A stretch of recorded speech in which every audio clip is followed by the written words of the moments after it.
Is it a good time to sell your house, or should you wait until next year? And to share a specific strategy with you will allow you to get the highest price when you sell, but also lock in a lower mortgage payment when you buy. This strategy gives you the best of both worlds. I'll admit this video is a little long, but I wanted to be as informative as possible. By the way, I'm a licensed realtor in Joplin. Even if you choose not to work with me and work with another agent, here's my honest advice for 2023. All right, let's get started. This might surprise a lot of people, but based on recent sales data, here's the truth about selling your home in 2023.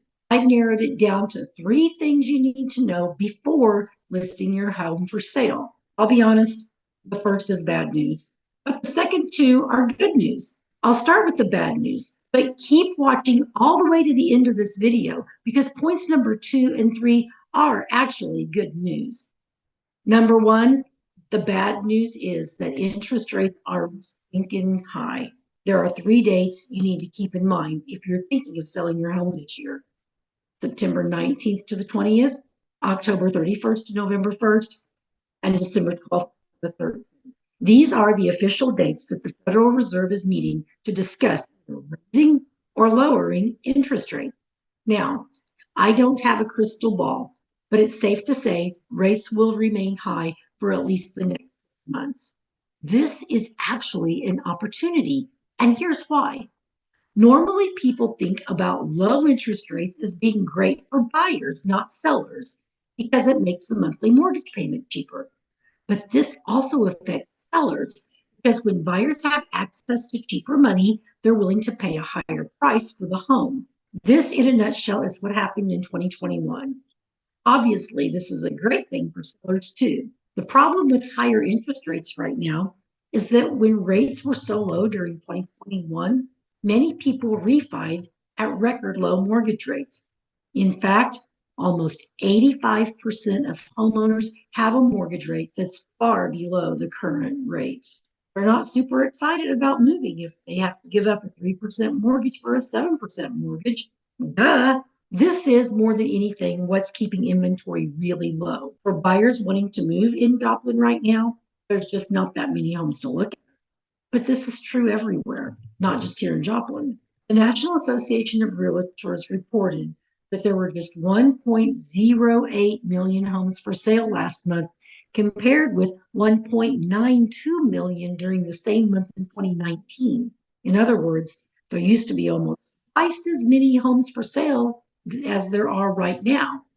If it feels like there aren't many homes on the market, it's because there aren't. It's because of interest rates. So if you want to sell, you'll still get a great price for your home right now. Home prices are still high here in Joplin, and they'll stay that way for the next 5 to 10 years.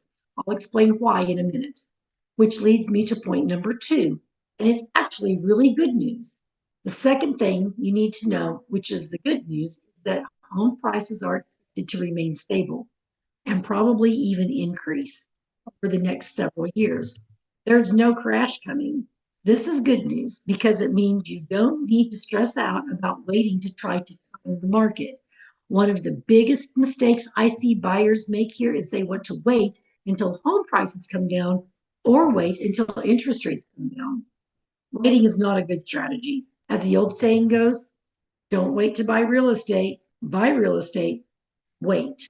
This is especially true in 2023 because of one simple word: demographics.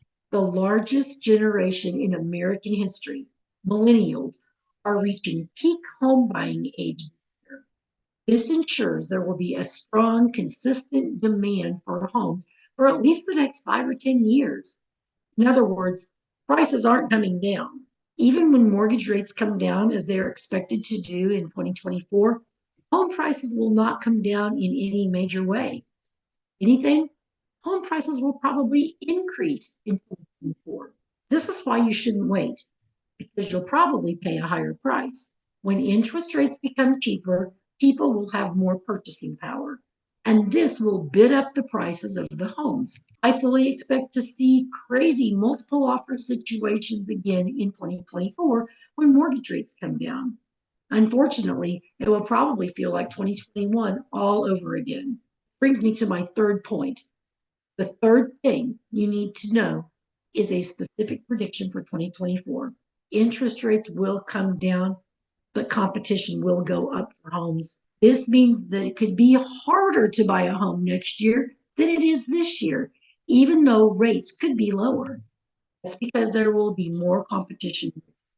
We're already seeing this priced into the adjustable rate mortgage market.